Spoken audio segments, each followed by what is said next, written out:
Welcome to Rugby Uncovered. I'm Paul Rodriguez, and today we're speaking to Davinia Catlin from Harlequins Rugby. Welcome to the show. Thank you so much. Thanks for having me, Paul. Oh, it's, Really looking forward to being on your show. it's great to have you on. Davinia, tell us a bit about yourself. How did you get into rugby? I started playing when I was quite young. So my brother's about 18 months older than me. So my dad used to take him to rugby on a Sunday morning, but used to also take me, but I was too young to start playing. And then obviously on the sidelines playing with all the other little boys that were too young to start playing.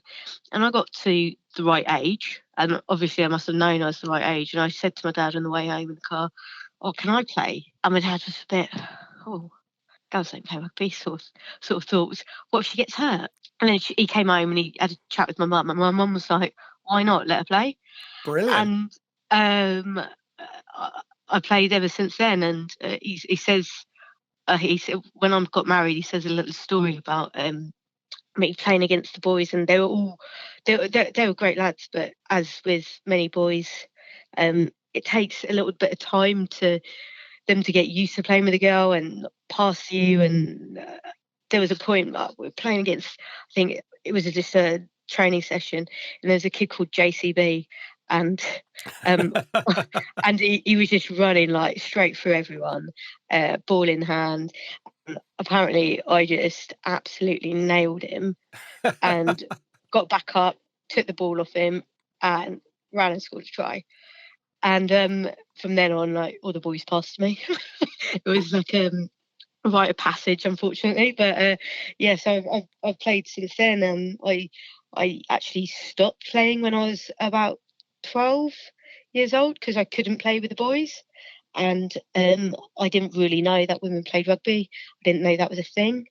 Um, you just didn't see it, and my dad didn't see it. I was the only girl in Sutton and Epsom in the whole of the mini section that played. There was one other girl that played, and then she stopped. She played for like a year and then stopped. But I was the only girl in the whole mini section that played, and I just didn't know that girls played rugby. So I stopped playing. I did a lot of other sports. I was a high level judo player, so I was national sort of level there. Won quite a few national trophies, and then I played a lot of netball as well. We played at school, so I played county netball, county judo, and then it was I think the Surrey Youth Games, and I was playing hockey in the Surrey Youth Games, and then I think someone said, "Oh, why didn't you play some tag rugby? You used to play rugby, didn't you?" I was like, "Yeah, I'd literally play anything. You told me to play a sport and I'd do it." And I was about maybe 14, 15 at the time, and I played. We weren't very successful in the Surrey Youth Games, but it 100% reignited my sort of like desire to play rugby. And my dad then looked around for local rugby clubs, and there actually wasn't any. So we live in Wallington, and I think the closest girls' rugby club to us was Camberley in Surrey. So it was like a good 45-minute hour drive. Mm. But my dad used to drive me there every Wednesday. I think training was Wednesdays, and I still carried on doing my judo, my netball, and rugby. Literally every weekend, I was playing one sport on a Saturday and one sport on a Sunday. So it's pretty intense for my parents to constantly drive me around the country, and it wasn't just local sport. A lot of my judo competitions were across the country, and county netball was played obviously nationwide.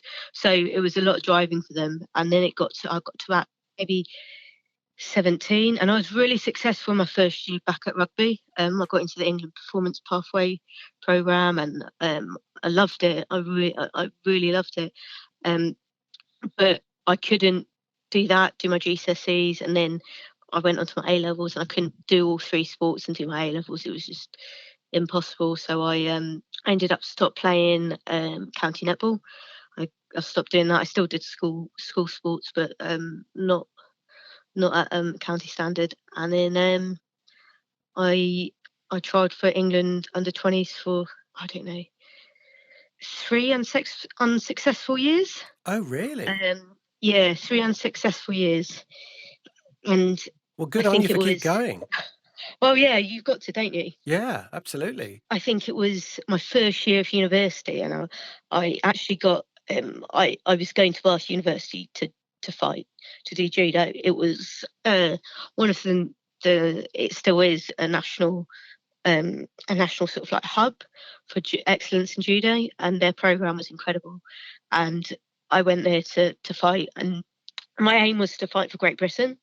And then I think during my freshers week, we had England 20 trials again, and a few weeks later, I got the news I got in, and so stopped fighting, stopped doing so much judo, because I had sort of stopped doing as much judo when I was doing my A levels.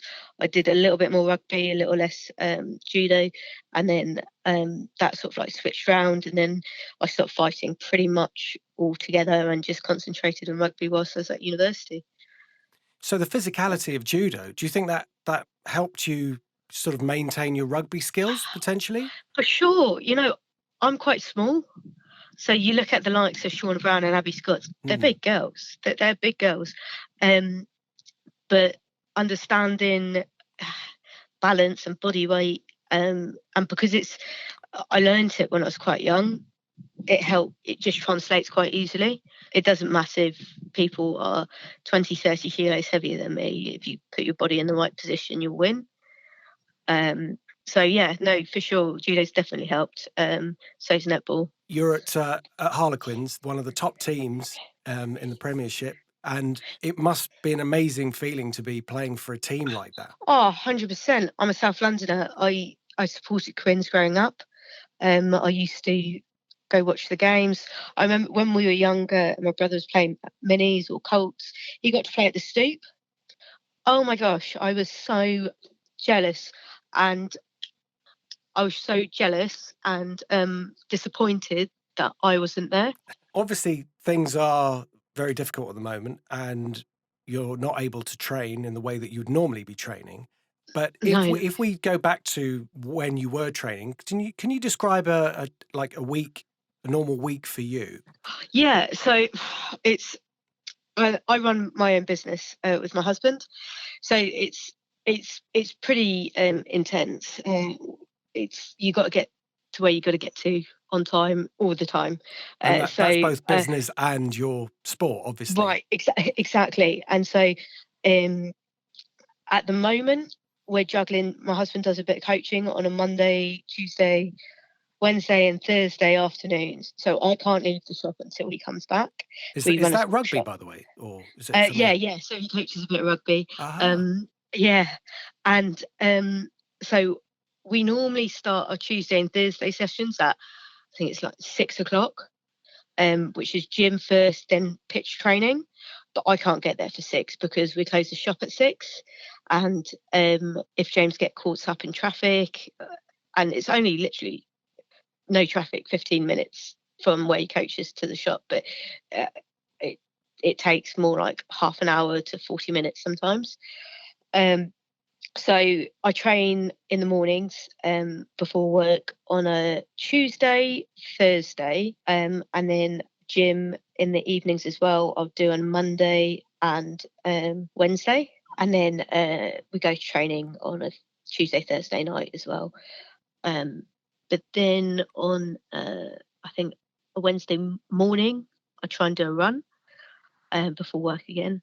But it's it's like four weight sessions a week, and 2 pitch training and 1 run. what sort of run would you do? Would you do like a longer one, or would you do a short, sharp? A lot of our sessions that we get planned out are pitch runs, um, but sometimes it's really difficult to get to a pitch.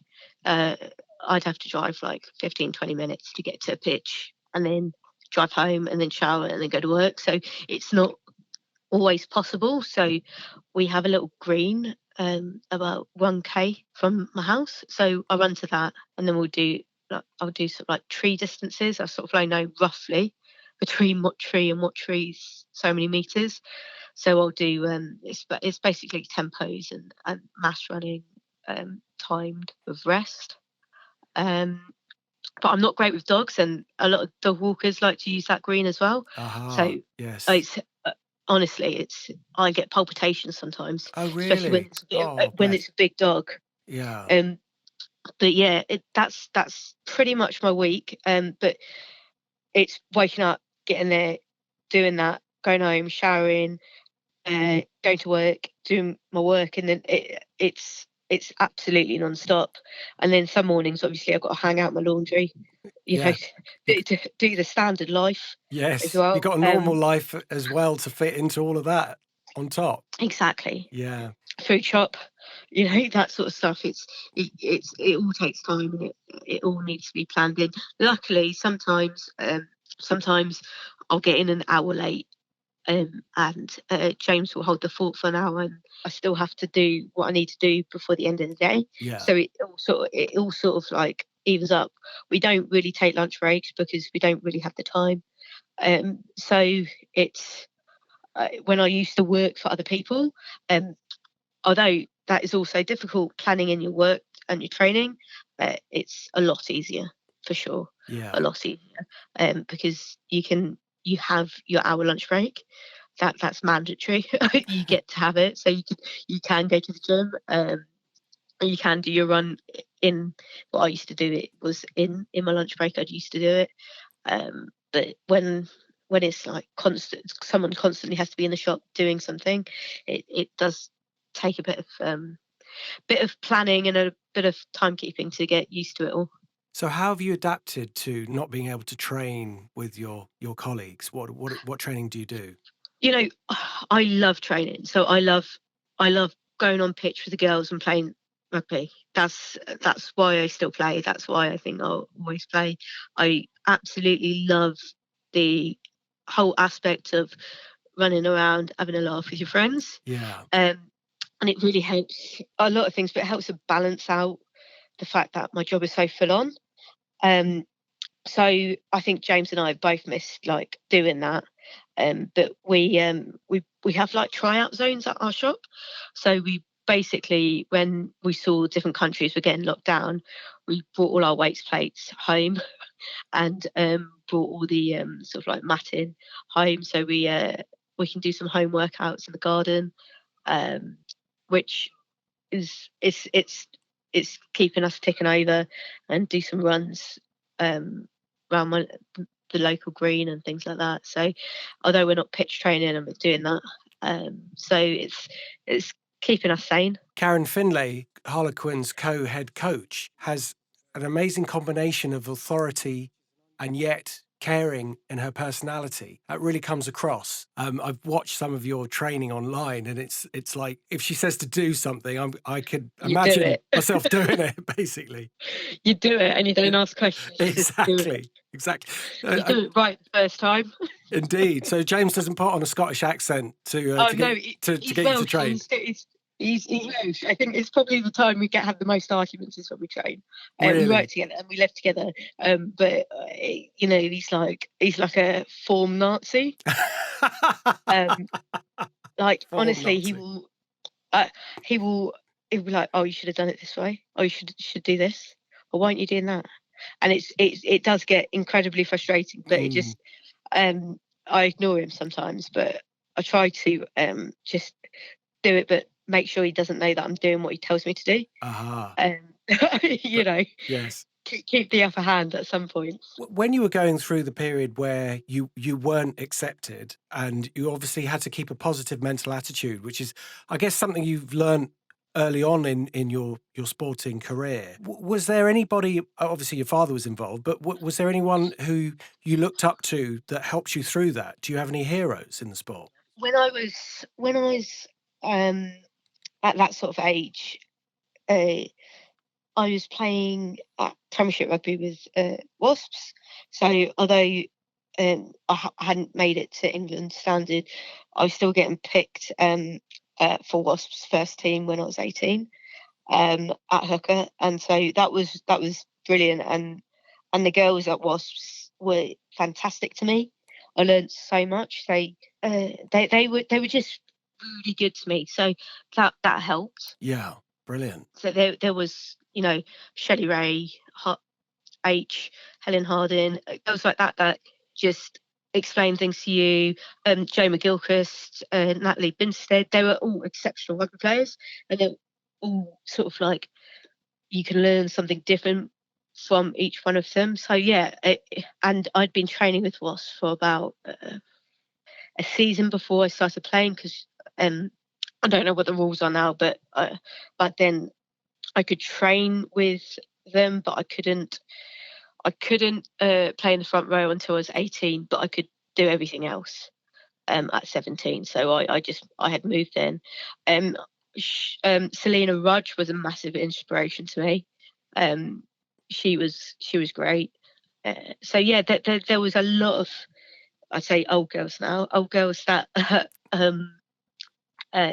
helped me. And yeah, it was difficult, but it's setbacks make you stronger in a way. Yes. It proves you just got to keep going, basically, Exactly. if that's what you want. Yeah, exactly. And you obviously knew that that's what you wanted, because you dropped your netball and your judo very quickly for rugby. Yeah. Well, I don't think anyone can disagree who's a rugby player. There isn't anything better than running with ball in hand or putting a large hit in. There isn't a sport that can compete. With judo, it was, for me, I hadn't done it when I was younger, so I felt like I was always on the back foot with techniques and bits and pieces like that. But with rugby, as soon as I had a ball in hand and as soon as I had my boots on the pitch, it was instinct, it was natural, it came very easy to me. I loved training for rugby. Judo, I was only training once a week, and I remember I was doing like cadet, GB cadet trials, and I was under 70 kilos, and I was against Sally Conway, who, I don't know if you know, she went to the Olympics last year with Great Britain. She got silver in the Commonwealth Games. She's an incredible athlete. But I stepped to the mat and she beat me in about 20 seconds. Oh, wow. Yeah, and I was so angry about it. I slipped up once and she took full advantage, she beat me. And then my coach said to me, Davinia, she trains 5 times a week. You come here once a week and you expect to be that good. She's on the mats 5 times a week. You either need to do more mat time, and that's the reason why I was going to Bath, is because I knew I could be as good as her if I put that amount of time into it. But it was also, I was driving about an hour to get to where I used to do judo, because I did it at school and then used to jump in my coach's car and go to their farm, and he had a dojo there. So I used to train there on a Tuesday night, and my dad used to drive the hour to come pick me up and take me home. So I did like 2 sessions in one evening, but that's as much as I used to do. Whereas people that were excelling at that age were going to the dojo 4 or 5 times a week. Right. So if somebody is listening to this, boy or girl, who hasn't tried rugby as a sport, may have tried something else, what would you say to them? Play as much as you can. Play as much as you can. Anyone asks you to play. I love playing rugby, and even when my husband and his friends play touch in the park in the summer, I'll go and play with them, because I love just throwing a ball around and just trying to put in a step, and that's what I feel like. You've got to be able to express yourself, and just playing as much as you can helps that. I was lucky. I played a lot of rugby when I was younger, and even in my sort of like late teens, I played quite a lot, because anyone asked me to play and I said yes. I played for Harlequins Youth when I was about 15, 16 years old. We went up to Newcastle for a rugby tour, and the only reason I went is because someone said, do you want to come up to Newcastle and play some rugby? I said yes. Just anyone says, do you want to play? It's still now. If someone asks me to play, I'll say yes. If I can do it, I'll play. Brilliant. So just give it a go. Just try it. Yeah, As you say, exactly. If the experience of picking up the ball and running with it and scoring a try is just like nothing else. Nothing else. I don't think anything else equates to it. I don't think any other sport has the camaraderie that rugby players have. I've got friends for life, for sure, through rugby. I've got my husband for life through rugby. So yeah, it's a community which you can owe a lot to. Do you think you have like a very similar sense of humour and very similar sense of like people in the NHS seem to have a very dark sense of humour. Obviously, at the moment they have to have that, but they have that. Like doctors have that. Do you think you have that in your sport as well? So, I mean, not necessarily dark. yes and no. Yeah, for sure. I know Shauna Brown and I like to take the mick out of each other, and I once did it on a on one of our players' WhatsApp groups, and I think she got 2 messages from different people saying, "Are you all right? What's Davinia said? Like, are you getting like that?" And Shauna was like, "We're just taking the mick out of each other. This is what we do." Yeah. Like, Because there's that training so, of you online where I think some of your blood got on one of the other players' face, and you were yeah, like, "Oh, I think that's a yeah, bit of your blood there." Oh, and it's yeah, like it was so sort of casual. It really, really made me laugh. It was like the way you did it. yeah, There was no concern there at all. It was just, "Oh yeah, there's a bit of my blood there." Yeah, sort of. yeah. And Oh, you could you know, really get the camaraderie between you. You know, you could yeah, really for sense it. sure, Yeah. for sure. Yeah, we a few of us went for one of the girls' wedding in America a few years ago, and we had the best time. We went from New York down to North Carolina and drove, and it was just 2 weeks of absolute banter. So yeah, you do get on, and I think that's one of the sort of like the things that drew me to playing rugby. It's not an individual sport. It's you rely on your teammates and they rely on you, and that's pretty much how it is in life, really. There's a tremendous With amount of respect for the referee, and from what I can see, there's a tremendous amount of respect for your fellow player and teams as well. And I think that's a really good model for our up and coming sports people to see, because you don't necessarily see that in other sports, but you really see it in rugby. Yeah, you do. It's it's like life, isn't it? You know, it's very. I feel with a lot of sports, you can relate it to life, but rugby more so. A decision's a decision. Whether you get that in business or walking down the street, that's the decision. You throwing a little hissy fit isn't gonna fix that. It's how you react to that. Yeah. It's we've got hot-headed people on our team. I'm hot-headed. Burford can be hot-headed, but it's about us being able to calm each other down when we need to. And Um, knowing each other's strengths and weaknesses, right, basically. Yeah. right, exactly. And it's something that annoys me won't annoy someone else. Mm. It's about respecting one another, and I think if you're not going to speak to someone like that face to face in a normal situation, you don't speak to them like that on the pitch. Yeah. It is about having respect for one another, and that is one of our key values as a rugby player for respect. Yeah. And it really comes across, and it's great to see. And the games themselves, for people who haven't seen them, are absolutely fantastic. They are amazing to watch. Obviously, it's a slightly different game, but I would describe it as the difference between, say, men's tennis and women's tennis. Women's tennis can be absolutely amazing, and it is amazing. And there is a difference between men's rugby, but it's just as enjoyable, if not more so. Oh, And we've seen some amazing games in the current season. 100%. It's testament to the rugby that we play and the skill level we have. Um, my husband's friends, they watch it. They know the girls' names. And the reason why they know it is because they love rugby. If you love rugby and you enjoy watching a decent game of rugby, it doesn't matter what gender you're playing. Yeah, It's about the sport, and it's about the big hits, the cheeky footwork, the little offload, all of that. It doesn't stop whether it's a man or a woman playing. exactly.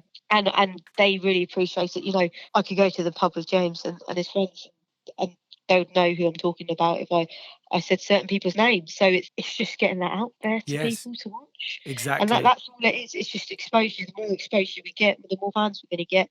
And testament to Quinns, because they've done an incredible job in increasing our fan base bit by bit. And you know, I can't remember, our last big game was last year, and so we just got under 5,000 people to the Stoop, and those 5,000 people came and watched us play. They paid to come watch us play, and that's the most fantastic thing about it is, you know, when I first started playing in the league over 10 years ago, we'd have just, you know, partners, parents, a couple of dogs. You know, they were scattered around the sidelines of the pitch, but that's it. Yeah. We get to play in big stadiums now. That's you know, that's incredible. And the sort of noise we got when we played against Gloucester Hartbury was unbelievable. And the fact that we played at Twickenham, and you know, so many people said to me at the shop that they stayed on and watched. There's so much of an appetite for the game. Yes. And it's just about giving us enough exposure to be able to get people to get hooked. Yes, indeed. Absolutely. So, I mean, you mentioned your business. Tell us a bit about that. What do you actually do? So we are a sports shop. We opened our doors 2 years ago in January. So a new business. We are local in South Croydon. We specialise in running. So we're a specialist running shop. So we do gait analysis, a decent shoe fitting. We'll go to local sports clubs and we'll do like demo days with brands. But we also do the traditional sort of school sports as well. Obviously rugby, cricket, hockey, netball, and tennis. I'd like to say we're an old school sports shop, one that, you know, those who are probably my age plus, so 30 plus, would have remembered going to as a kid. But with a much different feel to it. We've got concrete floors, we've got OSB-free chipboard on our till points. We've got try it out zones, so we've actually got some 3G grass in the shop to try on your boots, so you actually sink into the grass. It's fantastic. About 2 meters. Yeah, it's 2 by 4 meters. It is the offcut from, I think, London Irish's ground. We've called up the providers and we're like, do you have any pieces? And the guy who ran the business was like, yeah, I do. He's like, if it's small, he's like, I'll have a look on the top of the shed. So we had a look. What a great idea. Whose idea was that? I'd like to say it's mine, but I actually think it was James's. But we wanted our whole store to be more sort of experience based. So we've got a running machine to try on running shoes. We have a lifting platform currently dismantled so we can train at home, but to try on our training shoes and see the difference in them. And we have a coffee area to for nutrition. So we do a bit of coffee and some protein and gels for runners. So we're pretty much the old sports shop, but with a lot of expertise inside it.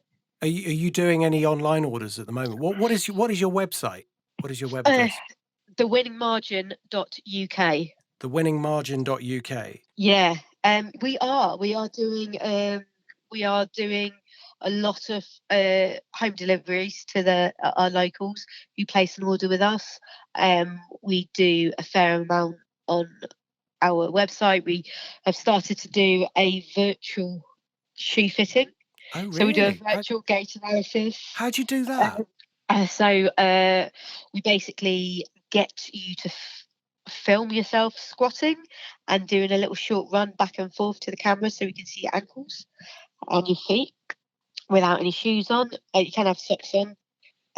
One of our customers decided to do it in his pants. Hello. Yeah, he's a rugby boy. Okay. He thought he was hilarious. But that's obviously optional. Optional. And, we'd prefer it if you were in your shorts for sure. But yeah, so we do that, and then we'll ask a few questions. What sort of terrain are you running on? What sort of distances? How long for? Do you have any problems? Do you get blisters? Would you say you have a more of a narrower foot or a wider foot? what shoes do you wear at the moment? Do you have any issues with them? And then knowing our sort of stock selection, we can advise which shoes would probably be better for you, Brilliant. and you then choose which ones, and we'll post them out. Fantastic. Well, that Yeah, that sounds amazing. Sounds like a great service. Look, yeah. Davinia, just want to say a massive thank you for you to come on the show and tell us your history. It's been an absolute pleasure. For people who are listening, if they wanted to follow you, are you on Twitter? Yes, we are Win Margin Sports. Right, Win Margin Sports. So is that your Twitter handle? That's my work one. My personal one is Davinia Catlin. Right. So Davinia Catlin Yeah, on Twitter, and yeah, you'll post updates when you're playing and after games and all that yeah. sort I of stuff. do. I do. I'm probably a little bit more diligent on Instagram, which is the same tag, Davinia Catlin, Right. on Instagram. So that's the best way to follow you, basically. Yes, it is for sure. Excellent. Well, look, just a massive thank you for coming on the show. We really look forward to getting back into the game and, speaking to you on the side of the pitch. Yeah, Let's hope those days come quick. yeah, yeah, for sure. And I Yeah, just wish you well, all the best for your career and for your business. thank you so much. Bye now. Cheers. Bye, Paul. Bye. Thank you so much for listening. If you want to be on the show, drop me a line, paul@rugbyuncovered.com. Catch you next time.